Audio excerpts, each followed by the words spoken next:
Penyakit klamidia. Penyakit klamidia adalah infeksi menular seksual yang disebabkan oleh bakteri Chlamydia trachomatis.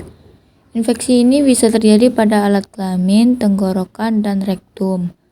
Gejala bisa ringan atau tidak terasa. Oleh karena itu, penting untuk mendapatkan pemeriksaan rutin. Faktor resiko penyakit klamidia. Yang pertama, penyebaran melalui seks tanpa perlindungan. Penggunaan kondom yang kurang konsisten meningkatkan risiko infeksi klamidia dan penyakit menular seksual lainnya. Yang kedua, usia muda. Orang yang berusia di bawah 25 tahun memiliki risiko lebih tinggi terhadap infeksi klamidia dibandingkan dengan kelompok usia yang lebih tua. Dan yang ketiga, hubungan seksual berganti-ganti. Memiliki beberapa pasangan seksual dalam rentang waktu yang singkat dapat meningkatkan risiko tertular klamidia. Metode diagnosis penyakit klamidia. Yang pertama, pemeriksaan tes laboratorium. Yang kedua, pemeriksaan tes urin atau sediaan dari saluran kencing. Dan yang ketiga, pemeriksaan melalui tes sampel dari alat kelamin. Pengobatan penyakit klamidia. Yang pertama, antibiotik. Antibiotik seperti azithromycin atau doxycycline digunakan untuk mengobati klamidia. Yang kedua, pengobatan pasangan seks. Pasangan seksual dari orang yang terinfeksi juga harus diobati. Yang ketiga, pemeriksaan lanjut. Pemeriksaan ulang diperlukan setelah 3 bulan. Mencegah penyakit klamidia. Yang pertama, praktik seks aman. Penggunaan kondom secara konsisten dan benar dapat mencegah penularan klamidia. Yang kedua, scanning rutin. Pemeriksaan rutin klamidia dilanjutkan terutama bagi individu yang memiliki banyak pasangan seksual. Dan yang ketiga, pengobatan pasangan seks. Pasangan seksual dari orang yang terinfeksi harus diobati untuk mencegah penularan dan rekurensi infeksi. Dampak jangka panjang penyakit klamidia. Yang pertama, pada wanita. Klamidia tidak terdiagnosis dapat menyebabkan penyakit radang panggul, kemandulan, atau kehamilan di luar rahim. Yang kedua, pada pria. Jika tidak diobati, klamidia bisa menyebabkan peradangan pada saluran sperma dan kemandulan. Dan ketiga, penularan pada bayi. Ibu yang terinfeksi klamidia saat hamil dapat menularkannya pada bayi saat melahirkan. Sumber informasi dan dukungan. Yang pertama, kelompok dukungan. Bergabung dengan kelompok dukungan dapat memberikan informasi dan bantuan emosional. Yang kedua, sumber informasi online. Perpustakaan kesehatan tentang klamidia dapat memberikan wawasan yang berguna. Dan yang ketiga, dukungan dari tenaga kesehatan. Konsultasikan diri dengan dokter atau konselor untuk menginformasikan lebih lanjut. Apa itu HIV? HIV atau Human Immunodeficiency Virus adalah virus yang menyerang sistem kekebalan tubuh manusia. Penyebab HIV. Yang pertama, ada hubungan seksual. Penularan melalui hubungan seksual tanpa kondom dengan orang yang terinfeksi. Yang kedua, peralatan suntik. Penularan melalui menggunakan jarum suntik bersama dengan orang yang terinfeksi. Yang ketiga, transfusi darah. Penularan melalui transfusi darah yang terkontaminasi. Yang keempat, ibu ke janin. Penularan dari ibu yang terinfeksi kepada janin selama kehamilan, persalinan, atau menyusui. Gejala HIV. Yang pertama, demam dan menggigil. Gejala awal HIV mirip flu seperti demam dan menggigil. Yang kedua, pembengkakan kelenjar getah bening. Pembengkakan di leher, ketiak, atau daerah lain adalah gejala umum. Yang ketiga, penurunan berat badan. Kehilangan berat badan tanpa alasan yang jelas. Dan yang keempat, infeksi menahun. Infeksi kulit, paru-paru, dan saluran pencernaan menjadi lebih sering. Tahap-tahap HIV. Yang pertama, tahap 1, infeksi akut. Gejala awal muncul setelah terinfeksi, virus berkembang biak dengan cepat. Yang kedua, tahap 2, asimptomatik. Tidak muncul gejala yang jelas, tetapi virus masih menyerang sel-sel kekebalan tubuh. Tahap ketiga, simptomatik. Gejala HIV muncul, infeksi mulai merusak sistem kekebalan tubuh. Pencegahan HIV. Yang pertama, penggunaan kondom. Menggunakan kondom saat berhubungan seksual untuk mengurangi resiko penularan. Yang kedua, pendidikan dan sosialisasi. Peningkatan kesadaran masyarakat tentang langkah-langkah pencegahan. Dan yang ketiga, terapi antiretroviral. Meminimal resiko penularan dengan terapi obat HIV yang tepat. Pengobatan HIV. Yang pertama, 37M penderita HIV. Pada akhir 2020 diperkirakan terdapat sekitar 37 juta orang hidup dengan HIV. Yang kedua, 1,5 M infeksi baru. Setiap tahun sekitar 1,5 juta orang terinfeksi HIV baru. Dan yang ketiga, 25,4 M terapi antiretroviral. Sebanyak 25,4 juta orang telah mulai terapi antiretroviral hingga pertengahan 2021. Dukungan dan perawatan bagi penderita HIV. Yang pertama, konseling dan dukungan emosional.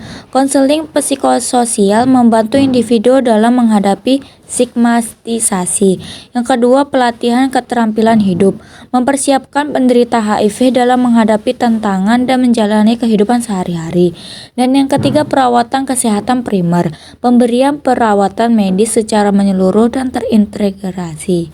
Kesimpulannya, pengetahuan yang luas tentang HIV dapat mengurangi stigma dan meningkatkan kesadaran akan mencegah dan pengobatan.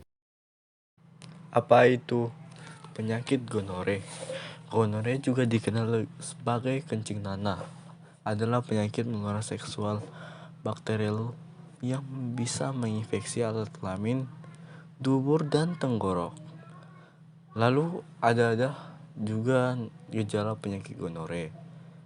Ada 3. Yang pertama yaitu radang pada alat kelamin.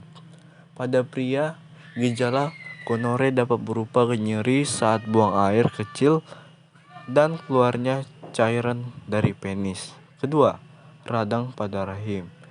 Pada wanita, gejala awal gonore mungkin ringan tetapi kemudian berkembang menjadi rada panggul. Dan terakhir, infeksi tenggorokan. Pada kedua jenis kelamin, gonore juga dapat menginfeksi tenggorokan dan menyebabkan nyeri saat menelan. Lalu ada penyebab penyakit gonore. Ada 2, bakteri Neisseria gonorrhoeae. Penyebab utama gonore adalah infeksi bakteri Neisseria gonorrhoeae yang menyebar melalui hubungan seksual. Lalu penularan melalui seks.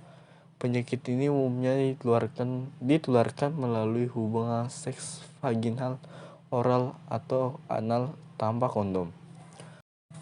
Penyakit sifilis. Penyakit sifilis adalah penyakit menular seksual yang disebabkan oleh bakteri. Infeksi ini dapat berlangsung bertahun-tahun tanpa menunjukkan gejala. Gejala penyakit sifilis. Yang pertama, ras kulit. Seringkali muncul ruam merah pada tubuh atau telapak tangan dan kaki. Yang kedua, luka tidak nyeri. Terbentuk luka terbuka yang tidak terasa nyeri. Yang ketiga, pembekakan kelenjar getah bening. Kelenjar getah bening membesar di sekitar daerah yang terinfeksi. Lalu ada tahap-tahap perkembangan penyakit sifilis. Yang pertama ada tahap pertama atau primer, munculnya luka kecil di tempat masuknya bakteri. Yang kedua, tahap kedua atau sekunder. Gejala kulit rambut dan sistem saraf mulai muncul. Yang ketiga, tahap laten. Penyakit sifilis berada dalam masa diam tanpa gejala. Apa itu herpes? Herpes adalah infeksi virus yang menyebabkan luka melepuh pada kulit atau selaput lendir. Terdapat 2 jenis utama herpes. Yang pertama, herpes simplex. Herpes simplex tipe atau HSV1 yang menyerang area mulut. Dan herpes simplex tipe 2 atau HSF2 yang menyerang daerah genital. Jenis-jenis herpes. Yang pertama, herpes simplex tipe pertama menyebabkan luka melepuh di sekitar mulut dan bibir. Herpes simplex 2 menyebabkan luka melepuh di area genital. 3. Herpes zoster terjadi pada akibat virus varicella zoster yang sama dengan cacar air. Gejala herpes. 1. Luka melepuh terjadi di area terinfeksi, bisa disertai rasa gatal atau terbakar. 2. Rasa tidak enak badan, demam, sakit kepala, dan nyeri tubuh biasanya terjadi saat infeksi herpes. 3. Kelenjar getah bening membengkak. Efek sekunder dari infeksi herpes terutama di daerah yang terkena infeksi. Penjelasan mengenai penyakit hepatitis. Hepatitis adalah penyakit yang memiliki gejala berupa peradangan pada organ hati. Apa saja gejala pertama hepatitis? Yang pertama mengalami gejala seperti flu, mual, muntah, demam, dan lemas. Yang kedua, feses berwarna pucat. Ketiga, mata dan kulit berubah menjadi kekuningan. 4. Nyeri di bagian perut. 5. Turun berat badan. 6. Urin menjadi gelap seperti teh. 7. Kehilangan nafsu makan. Apa penyebab dari penyakit hepatitis? Kondisi ini dapat terjadi karena infeksi maupun bukan karena infeksi. Adapun jenis-jenis virus yang patut kamu waspadai seperti yang pertama hepatitis A, kedua hepatitis B, ketiga hepatitis C, hepatitis D, hepatitis E, hepatitis autoimun, hepatitis neonatal, hepatitis alkoholik, yang ke-9 toxic hepatitis, yang ke-10 hepatitis akibat cacing hati, 11 hepatitis akut misterius. Faktor-faktor risiko hepatitis. Ada beberapa faktor yang bisa meningkatkan risiko seorang mengalami gejala hepatitis. Yang pertama, ada faktor lingkungan. Karena air yang tidak layak untuk minum atau untuk mencuci peralatan makan, kurangnya fasilitas sanitasi kamar mandi atau tempat cuci tangan. Yang ketiga, kontak dengan jarum suntik bekas, alat suntik atau benda lain yang terkontaminasi darah yang terinfeksi. Yang kedua, gaya hidup. Pertama, berbagai jarum suntik atau benda lain. Yang kedua, melakukan hubungan seksual yang tidak aman. Yang tiga, bekerja di sekitar bahan kimia beracun. Yang keempat, minum air yang belum matang atau makanan yang tidak terolah dengan aman dan benar. Mengonsumsi alkohol secara berlebihan dalam jangka waktu yang lama. Minum obat yang terkait dengan kondisi ini. 3. Riwayat kesehatan. Riwayat kesehatan seseorang juga bisa mempengaruhi terjangkitnya penyakit ini. Berikut sejumlah hal yang dapat meningkatkan resiko kondisi ini. Belum mendapatkan vaksinasi, memiliki infeksi akut atau kronis dengan satu atau lebih virus. Memiliki gangguan autoimun, lahir dari ibu yang terinfeksi virus hepatitis B. Diagnosis hepatitis. Beberapa tes yang dapat kamu lakukan untuk mendiagnosis kondisi ini antara lain 1. Tes fungsi hati, 2. Tes darah, 3. USG, 4. Biopsi hati. Pengobatan hepatitis yang pertama ada obat antivirus, 2. Obat imunosupresan, yang ketiga obat interferon, yang keempat obat cacing hati, 5. Transplantasi hati. Pencegahan hepatitis.